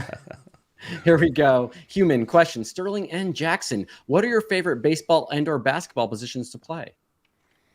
I was catcher. I love catching. And then in softball, I had the wicked ability to strike people out at unlimited arc, slow pitch softball. So that became my thing. So I was a pitcher on the team. Okay. Center fielder for me, guys. Outfield, center field. Don't put me in the infield. I'm a danger. I'm a hazard. I got the yips when it comes to ground balls, but yips. Yeah. That's a good one. Outfield all day long. Yips, Tompkins. Yeah. That ball's in the air, man. I will catch it for sure. Yeah. And then I've got a decent hose, so I will throw people out from time to time as well. Yeah. I try the infield. just to humble myself from time to time, and it really, really works. Okay. Clearwater Claire the Tailor, great name. Comment, taking away the fun parts or that which gives you happy endorphins is a prime action of cult leaders. I Yep. see DM as more of a voracious cult leader than LRH. That's where I made that comment about the grounds. I had seen that, Jackson. I think that's absolutely appropriate and true when it comes to that property. Absolutely. Yeah. Very, Something very of well which I stated. wish we were only aware of back in the day, because I know. I Thank know. you so much, Yeah, that's a great Clearwater comment. Claire the Tailor. This one's also good. Leah, oh man, Jackson was in a position where he could have been the villain. He's got a good heart though, and he may have been his downfall. I would actually argue, yeah. What do you say about that, Jackson? Whether it was my downfall was, I don't know, a downfall. My only downfall was the needle not reacting the way the church was asking it to react. So no matter how much I stood up for myself, I couldn't overcome that. Right.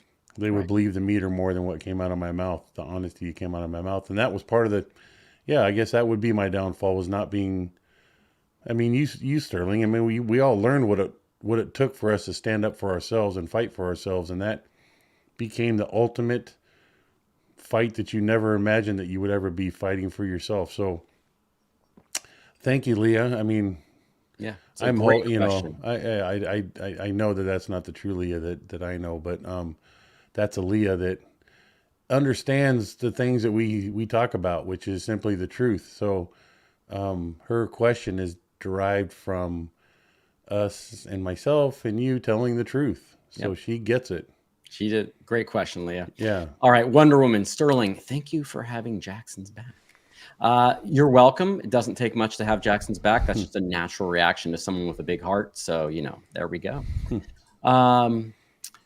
Wonder Woman, question. What happened to people's valuables that were confiscated? I think Mark and Janice want to know this.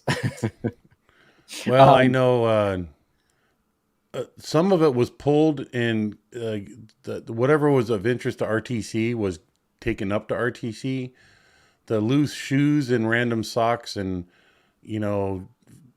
jewelry and whatever that was obviously of not direct value to RTC was either sat in storage until it decayed and someone needed the space, came along, cleaned it out and threw it out. Some of it was just thrown out. It was kind of more of a one-on-one basis, but everything that was pulled from it was fed up to RTC. Okay. Interesting. All right. Another great question here. Elena Rainerman, question. I know you were good souls. When you had to do something that was difficult to follow, did you immediately realize it was bad, but did it for the good of the idea of saving the planet? Absolutely, because you had to represent compliance to what you were being directed to do. I would inject my own, I can't do it that way, I'm going to do it this way, achieving the goals, but of lesser impact on the individual, if that makes sense. That does, and that's a great answer. It's okay that they have water. Well, I would make sure it had ice in it, even little things like that. I would not, if I was told that I had to feed them the food off the floor, I would at least pick the obvious dirt out and cockroaches from it and put some flavoring in it. So yeah, that's trying to make the best of a very shitty situation. That was kind of, that's your character. And I would, Yep. I couldn't bring it to myself to do that. Atkins in Texas, one of my favorite people on here. Question, what brings you joy now, Jackson? And also, how do you process through your difficult memories now? Therapy, meditation, time in nature? That interview that Aaron did with Natalie Webster the other day, she, if there's an answer to be able to give on this, I tried to go to a therapist once. I couldn't get over and past the 3 times that I went, and I was very open with therapists about, I know this is all based off of money. I have a hard time seeing through that. You're not genuinely here for me, so you're not genuinely listening to what I have to say and what we're going to talk about. I whether that had a negative impact on the lady or not, I couldn't get over beyond that. So I'd probably end up spending a lot of money just to be able to arrive at the fact that, I can comfortably be here and have a productive therapeutic moment. How do I process through it? I didn't process through much through it. God, I just saw someone in Sid White say my grandson is a proud member of the Cal Fire Brotherhood. Yay. Stay I just, focused. yeah, I know. I time is what is dealt with. Where I really got the greatest gain is when I finally spoke out publicly. And it was, Sterling, you would understand this, my proverbial filing of a official knowledge report in which you deliver factual information knowing something and actually get done about it. Well, telling the truth in this public forum does result in changes on the inside, which is good. It's unavoidable by OSA staff that are listening, because the more that it is exposed and told by those that walk the walk and talk the talk, we are witness to these wrongdoings and bad arrangements inside the walls of Scientology. And they are by that nature forced, because over time, the ears that need to hear it do hear it, and they put the church to the test, whether it's a media outlet or even an in-house attorney going, we need to stop doing this. We need to come up with a different way. We can no longer force abortions or do whatever. Right. And it does change. So, what brings me joy now? The constant realization of my own freedom, making some incredibly good, dear, loving friends outside of Scientology that I have found that they find out about Scientology before I've even expressed to them and let them know that I was in it. I've even got coworkers now that call me up, goes, "Hey, this is Tom Cruise," and just happily joke around with me on it because they understand the craziness that I was part of. And that in itself is relieving, because you as an individual, it took me a while to shake hands with my own reality of believing that I bought myself into a cult. I was brainwashed. That's a bold statement and bold thing to recognize for yourself as an individual, as far as I'm concerned, because it's freaking truly embarrassing. It doesn't match my character that I know myself as a character to be. So all I do is try to improve my character and who I am. I like to walk around believing I am that one person. If you see me driving by and you're broke down the side of the road, just wave for help, and I will be that one to stop by and give you unconditional, unthreatened help, genuine help.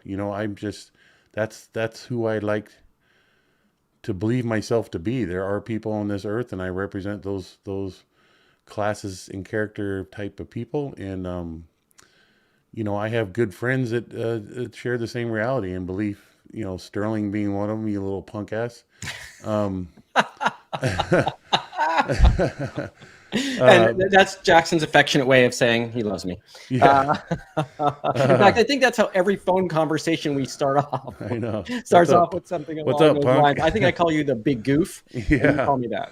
Yeah. So anyways, Atkins in Texas, that I could actually go on for a little bit, probably answer your statement, but the processing through my difficult memories now, it's just something that's ever evolving. There's always new perspectives brought about by other people's expressed views of what they went through. I still can't get over the fact of the shit that started at the Imp base, how far it rolled down the hill and how deep it rolled into the world of Scientology. Because that wasn't always, there was different ways, but lighter ways it was happening. But in terms of the significance and how screwed up people's lives became, started at the Imp base.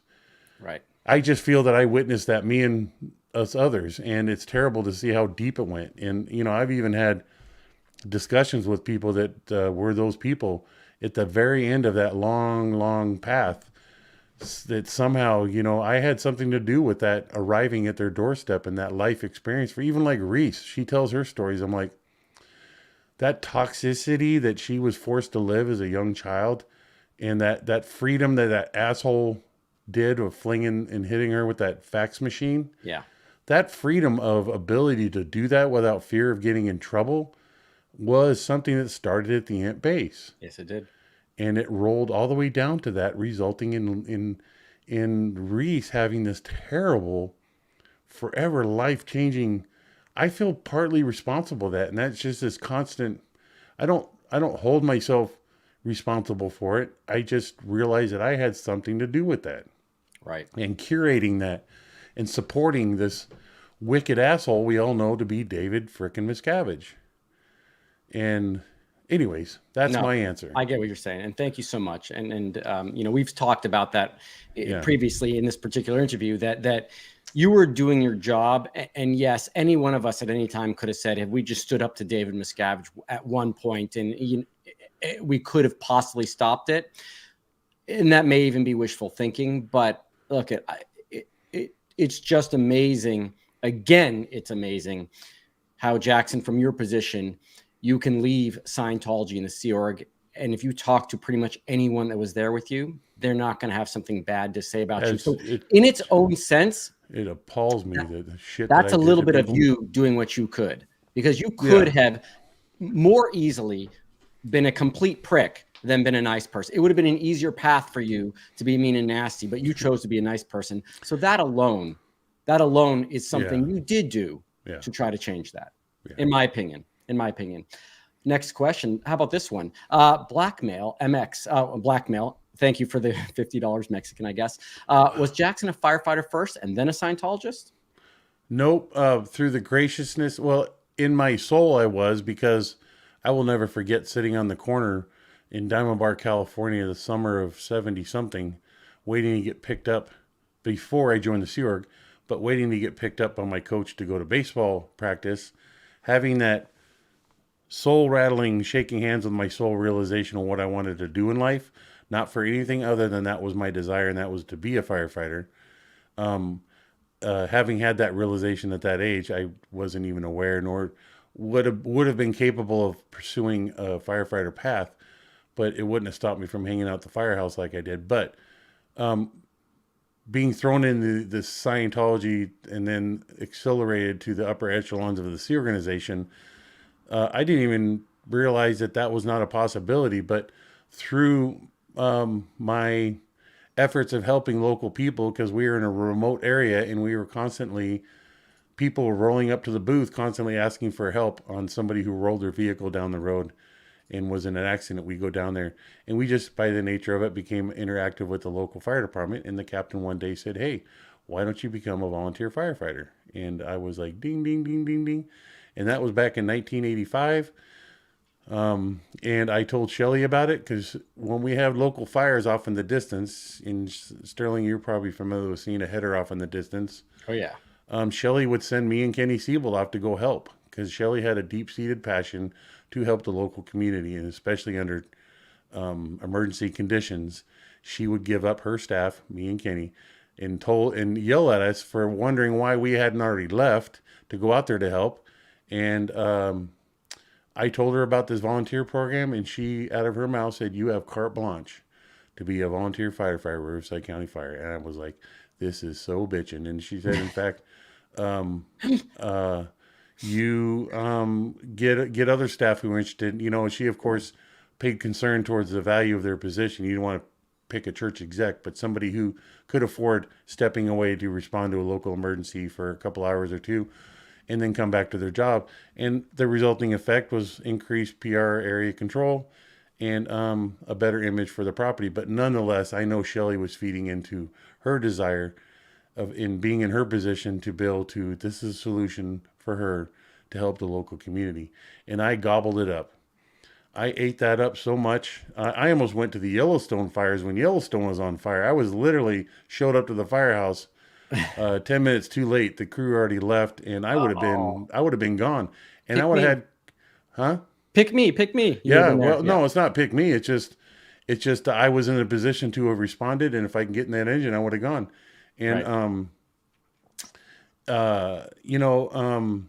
even other incidents, even when the earthquake happened during the World Series, up in San Francisco, I was actually responding to a vegetation fire out with my captain sitting in the engine, and a fire out in the Indian reservation. Mm-hmm. And I remember that in the afternoon, and there was an announcement made on the radio that this earthquake took place and that resources are going to be headed up north. And my captain looked at me and goes, "Are you ready to go up north?" I said, "Yes, sir." So, anyways, became deeply involved. Did that answer the question? I probably said way too much, but No, that's all right. That's all right. yeah. That's all right. All right, here we go. Jay Schwartz, thank you so much for the super chat. At the gym, listening intently. That's awesome. Love to hear that. Pumping This is iron. another firefighter question from Blake Reed. Thank you for the super chat. Hey, Jackson, what was it like being a firefighter? Now, Jackson talks about firefighting a lot, so I'm assuming that that's been answered, but please go ahead in a succinct 30-second statement. I mean, I have an app on my phone that I listen to scanner feeds, and I can listen back to the dispatch back in Riverside County. I'm still tied in with a lot of the brotherhood. I have a tremendous amount of people that I grew up with that over time I had found that I first had assumed that they cast me out as the weird one because I was one of those weird ones from out there at Golden Era, to coming to understand that they themselves didn't know how to approach and talk to me and help me. But as the world became more aware of Scientology, they were like, dude, I wish I so was there back for you. I even had a firefighter call me and apologize for being an asshole to me, not realizing why they were being an asshole to me and why I came across as some dude to be an asshole too. I didn't even realize it at the time, but he was like so apologetic simply because he saw the aftermath and has come to understand what Golden Era was all about. And it's just it's been an interesting past. So, I absolutely love being a firefighter. I got 20 solid years as a very, very active volunteer firefighter out in Riverside County / Cal Fire. And, the shit that I saw, the stuff I got to do, the fire I got to fight, that's what a firefighter lives for. I'm proud to say I got to shake hands with all of it in all of its diversity in many different ways at many different times and very, very different conditions. And I'm proud to say I was part of the generation that still got the right tailboard on a fire engine, which you do not see in today's standards. And that literally is riding on the tailboard of a fire engine, responding to calls. Pre-cervical collar days, we used to use rolled up towels wrapped in duct tape for cervical stability, and we used to put tape over people's foreheads. And where you transport 4 people in an ambulance, where now it's every ambulance can only, by legal law and the HIPAA rules and policies, you can only transport 1 patient per ambulance to maintain. So that's, seeing those resources change, that's a whole lot of money affording for 1 person in an ambulance. But we used to hang 2 and put 1 on the gurney and put 1 on a bench seat and have 2 firefighters back there jumping from person to person, doing CPR on the way to the hospital on a bumpy road, I mean, that was the thick of it. That was exciting, but truly shaking hands with truly saving people's lives.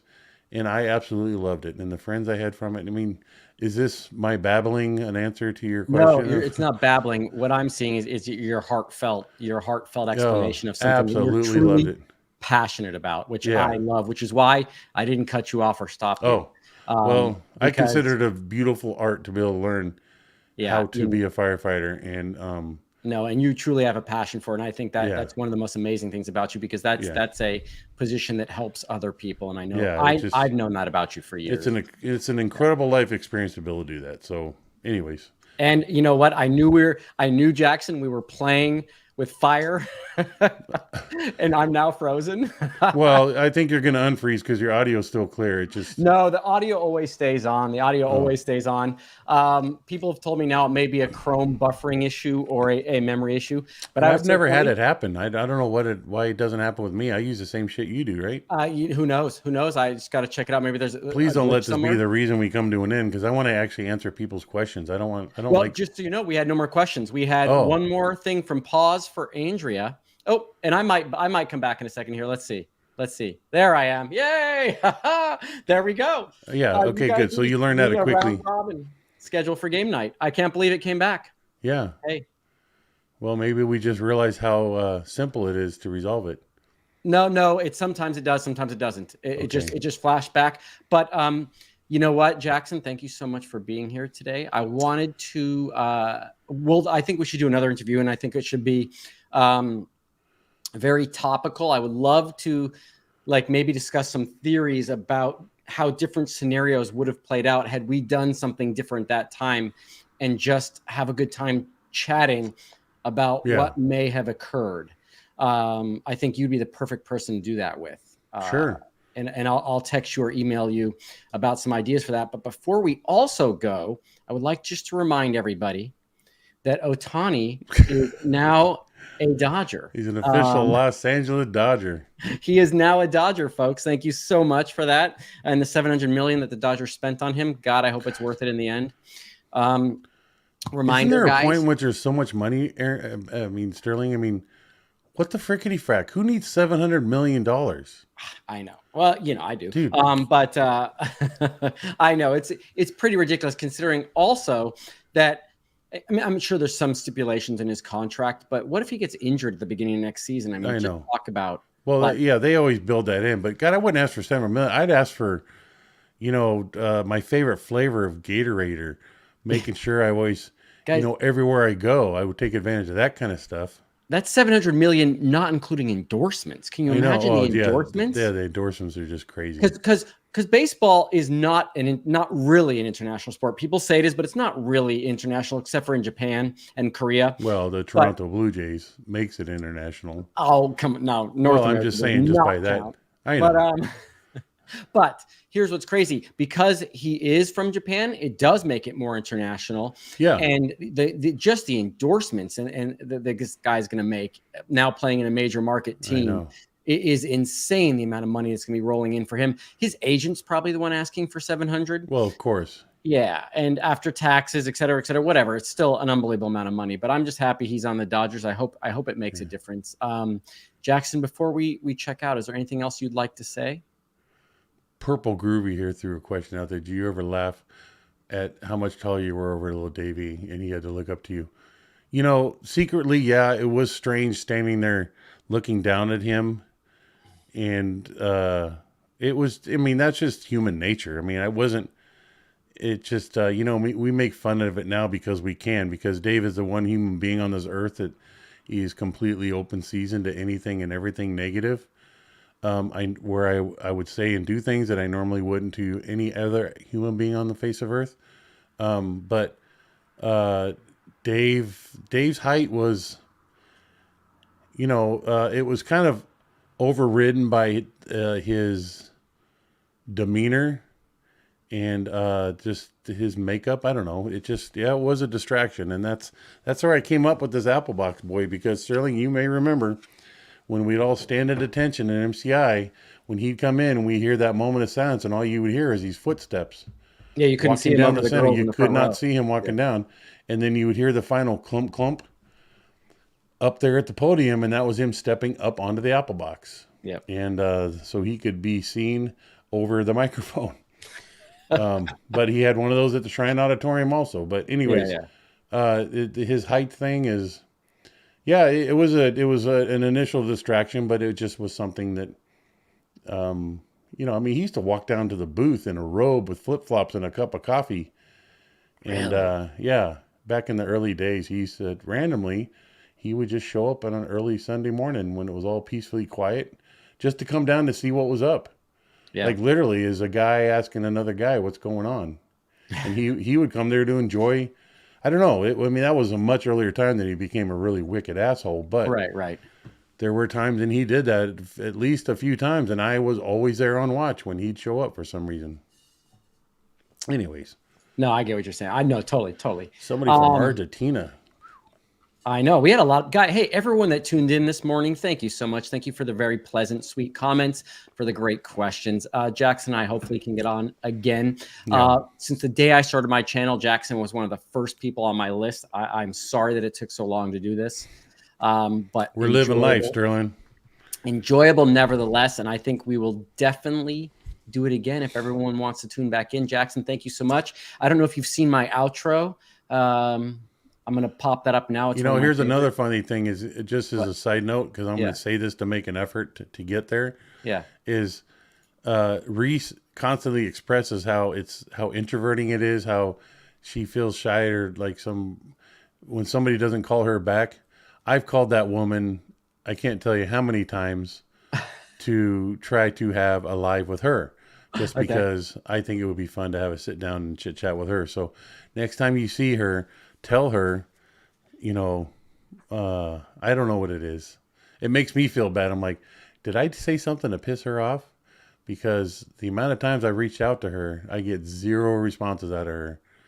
And anyways, it's just well, funny. I have a feeling that you making this statement publicly, and there's a lot of Reese's fans in here. They're probably gonna comment when I'm on with her later today. But I'll also mention. And it all stemmed from an original her saying when she was talking about some way early on in the thing about her having pooped her pants. Well, you know, I always leave the message like, hey, it's a fellow poopy pants storyteller. I've got a short story to show, you know, because it was just my icebreaker to have a fun conversation with her. So, it was fire department related, mind you. Okay. But anyways, You got it. Tell that woman. I can't do anything. Well, you know, Jackson, it's going to come up now no matter what today in the chat. So hopefully you'll be watching. What time live. you guys having it? Because maybe if you send an invite to me, I'll show up to it. I think around 4 o'clock possibly. Yeah, I'll be available. So yeah, I have to check a couple things, but usually it's funny with Reese and I don't tell her anything except for that we're on Sunday, and then I just pop it in on her. Okay. Luckily today there's no big football games on at 4 o'clock, so it'll be a perfect time. Is there any weather games? You remember seeing the college games last week? Iowa, I think it was. I don't watch. I work on Saturday and I don't watch college games. Yeah, neither do I, but I do look for a good weather game, and that was okay. You like that was heavy weather. snowing. Yeah, I love games like that. All right, dude, I'm going to play the outro, and then we will schedule something again soon. Maybe we'll see each other around 4, which is what? It's 4 hours from now, 5 hours from now? Yeah, something like that. Here we go. Are you not entertained? Are you not entertained? Is this not why you are here?